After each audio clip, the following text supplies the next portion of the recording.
Yo, what's up, everyone? Welcome back to the Celos Film Club. Today, we're going to be talking about a lot of, news that came out of Cinemacon. I'm a little late on a couple of things, but I was waiting till last minute to see if they're going to release any footage that was shown today, but just pictures and people talking about the stuff that was announced today. I'm going to be starting off with the Lionsgate. John Wick had a lot of, we'll call it the John Wick franchise or the John Wick panel, because they have a lot of stuff to, talk about the John Wick franchise with the ballerina story.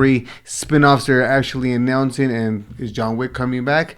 We shall talk about that about that today. And also we have the cast of the Beatles actually got confirmed and came out today, which we pretty much everyone knew about the cast already, but it was officially confirmed. And they were announcing the films. Yeah, not the film of the Beatles, films that they're going to be releasing. Crazy release dates for those biopics. We'll jump into that too as well, and then we're going to be talking about the grand closing itself. The one that I was waiting for the most was Superman. David Corset, James Gunn, Nicholas Hoult, and Rachel all showed the stage. Talked about the Superman film, and then they show some footage where we have not any footage of it online yet. So I'm just going to be talking about what people were talking about.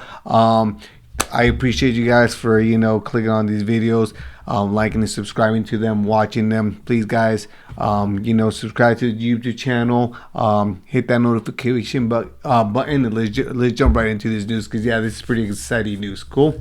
So let's talk about the Beatles movie. The Beatles movie. They came on stage, all the actors, the director Sam Mendes, which he had previously done the 1917 movie, which was all done in one shot. That's what it was famous for. But this guy is a director, is like a risk taker. The cast of the production took to the stage at Sony's Cinemacon presentation on Monday night in the U.S. with director Sam Mendes.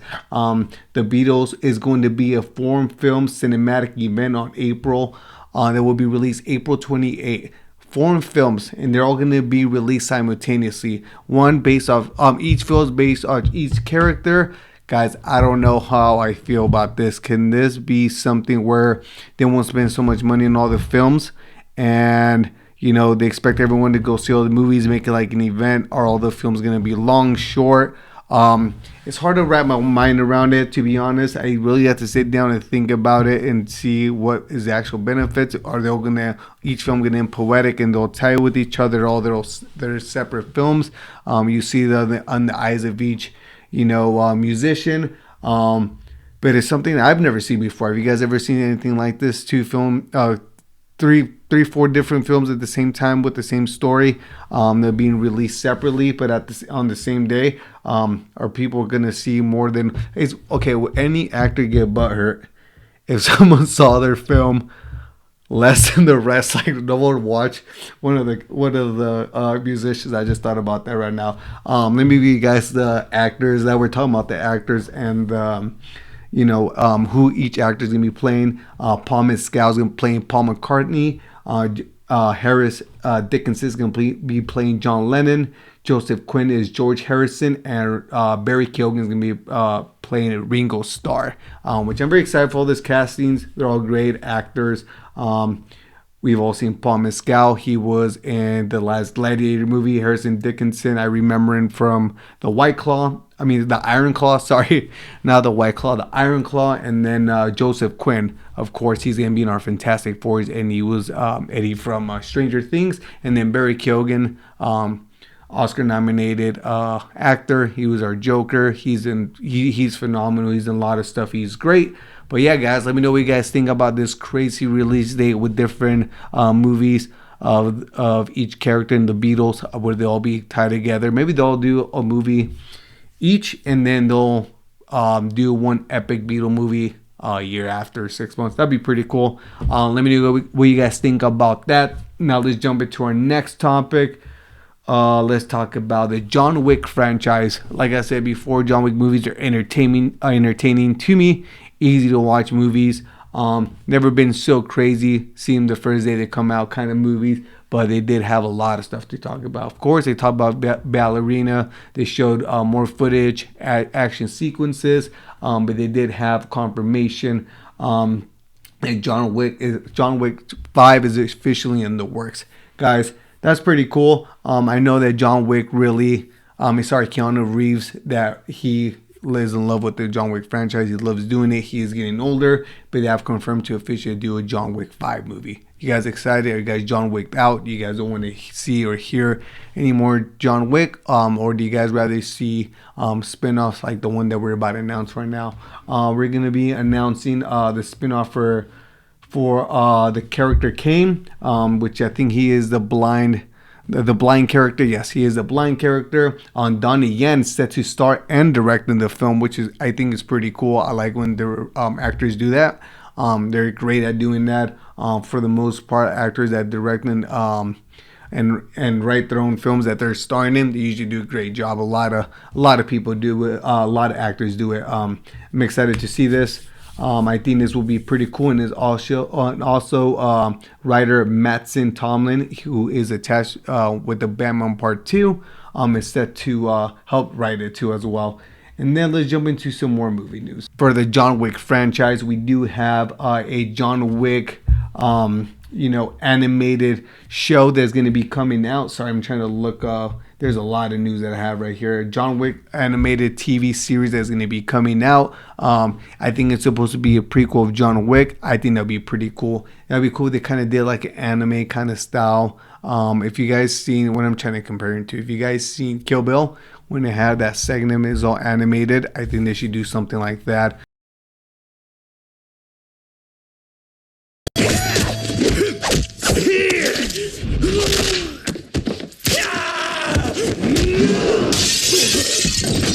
Swords, blood. You can pretty much bend your imagination with that.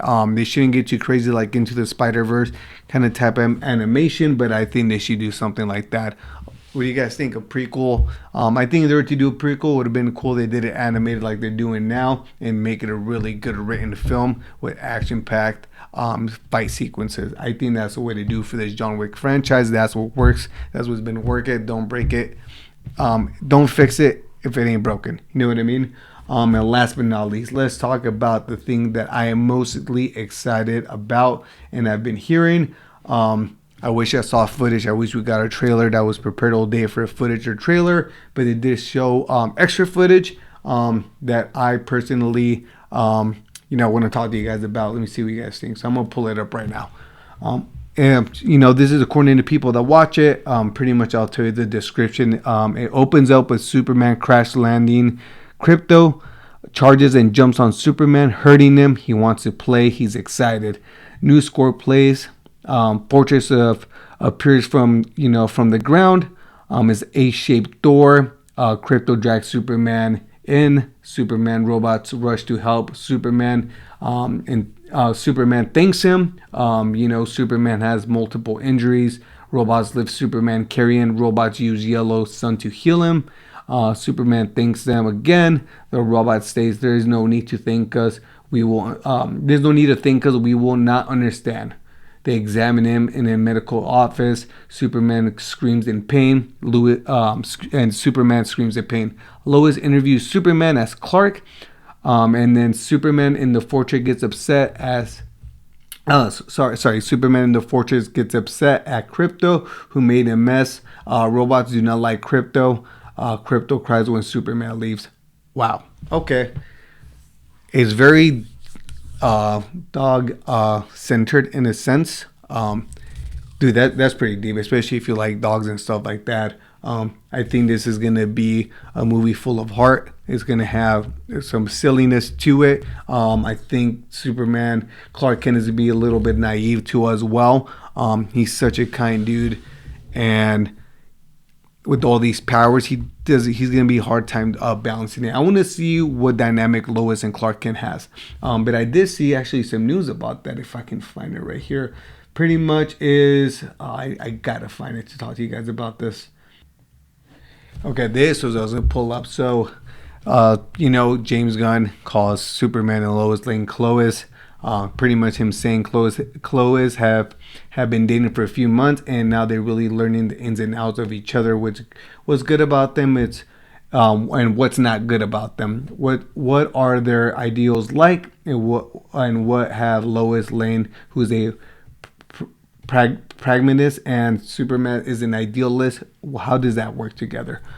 We shall see. I don't know. I think this is a pretty good premise. I know he talks more about, this is, about the plot, saying there's a central conflict revolves a lot around Lex Luthor attempts to defeat and destroy Superman. I think Lex Luthor thinks of Superman in the way that an artist thinks of AI, where this guy who is an incredible genius scientist who's worked his whole life to become one of the richest and most powerful men in the world, and does it all to be lauded.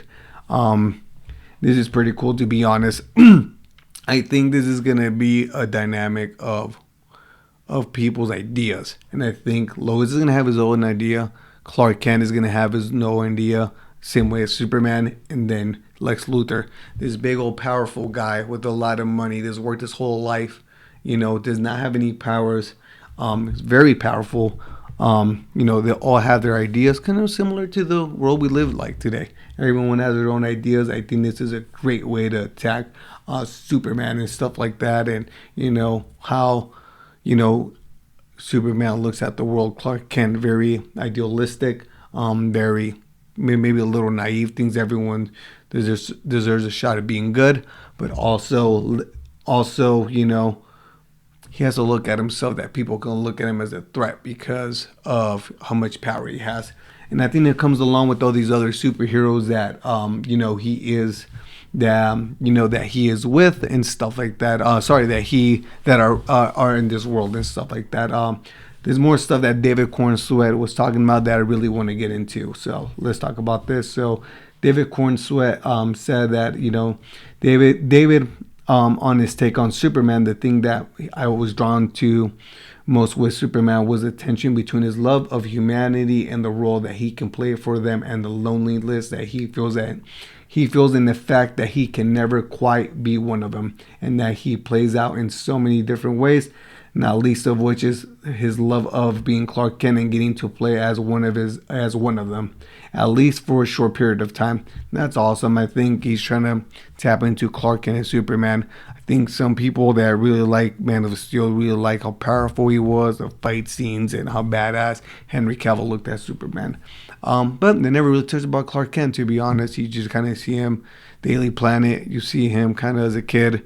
Then you see him, he sees a girl get bullied at a restaurant, and then he messes up their semi truck outside, kind of dips out, goes work at a like a little ship boat. The ship gets wrecked, saves somebody, dips out, kind of stuff like that. This is more in tune of what he's doing day-to-day basis, and I think, Clark Kent, Clark Kent, they show more of Clark Kent more than anything, what it's like to be Clark Kent, and how Clark Kent's such an idealistic person, optimistic person. How is that going to play out? I think that's pretty much it. Let me see if there's anything else. Oh, Nicholas Hoult. Nicholas Hoult. A lot of people are talking about Nicholas Hoult as well, saying Nicholas Hoult describes that Lex does. Nicholas Hoult described what Lex does at text defense. Lex has invented one of the best forms of battery in the world that almost everything runs on, and we don't ever talk about this in the movie, but I think that's where he's made the majority of his money. Oh, okay. So, dude, he's digging deep into things that the movie doesn't talk deep into. Very similar to our world today. You have people like Elon Musk, Jeff Bezos, very up there, powerful guys, scientists, not necessarily scientists, but people, they're pretty big and stuff like that. They own a lot of companies. I think maybe that's what Lex Luthor grew inspiration for. But yeah, I think this was very great. I think they show pretty good footage. They show David, they show Nicholas Hoult, Rachel, and James all together. They look great. They look happy. He looks like Superman just walking around. He is Superman. Nicholas Hoult looks super great too. I think he's going to blow people's mind as Lex Luthor. I think he's going to be this straightforward. He just despises Superman for no reason. He probably they're gonna show motive, but pretty much he finds Superman as a threat. At the end of the day, but they were also rumors going around that I'm gonna dress of Bradley Cooper playing Jor-El. I do think these might be more real than not. I think they were saying it was Tom Cruise first, but I think Bradley Cooper is more likely up that alley. James Gunn has not debunked either or, which I'm not saying he should, but he does debunk stuff right away. But Bradley Cooper playing, Jor-El, I think that would be a great casting, to be honest. Bradley Cooper, no disrespect to Tom Cruise, but Bradley Cooper gave me more of that serious kind of vibe. Think about the roles. They were played by legendary actors: Marlon Brando, Russell Crowe, both Oscar winners, and Bradley Cooper. If he does play, I think there's a role he would want to do. It's almost like an honor to play, Jor-El's Clark Kent's Superman's biological father. It's always like a small little cameo. Don't think they'll show him too much, but I think it would be pretty cool casting. This is just a theory of mine, or another, thing that could happen. They might have already the Batman locked in, and then he might show up as in Superman. And if they do go for a little bit of an older Batman, not super old, I think they could have casted Bradley Cooper as Batman. I've actually mentioned it before that he would be a pretty decent casting. Not my first choice, but I think it would be a pretty good casting. He's a phenomenal actor, phenomenal director. That he is an artist all the way around, Oscar nominated as well. But that would be cool if they did like a little bit of older Batman. I could see him with the Robin. So I think maybe that could be something that he's actually casted for. And they're saying that it's for Jor-El to distract people, but we don't know. What do you guys think? Did you guys think these announcements are pretty flat, or did anything get you excited? John Wick, do you like the spin-off ideas? Are you tired of the John Wick franchise? What do you think about the about the Beatles announcement? Do you think these all these movies coming out at the same time it's counterproductive? Is it going to hurt one movie than the other? Do they all get hurt? Or is it like an event that everyone's going to try to do? I think if they make an event, get posted on social media and stuff like that, all these young actors post it, repost, everyone's on TikTok talking about it. Let's make this weekend a movie weekend. They can make it something like that, like Barbenheimer. That'd be kind of cool too. But anyone's feelings get hurt if no one watches their movie compared to the other actors or musician movies. And also the Superman stuff that got released. Did you guys like that stuff? Did you guys think they should be releasing more stuff? Is it too much crypto? A lot of people maybe are cryptoed out. They think a lot of people don't even care about the crypto. They're like, I really don't really care about crypto, and they're showing crypto too much. The movie's about Superman. I personally think is a cool idea. I like crypto. I like dogs, so I think this will be something on my alley. I really want to see this footage. Hopefully this footage gets released sooner than later. They should. Why not?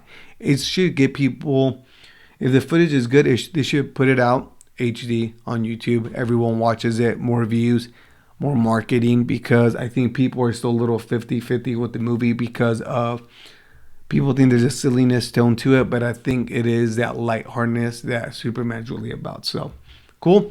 All right, guys, that's all I really have for today. Let me know if you guys, like this news. Did I miss anything? Write down in the comments. I will see you guys next time. Peace.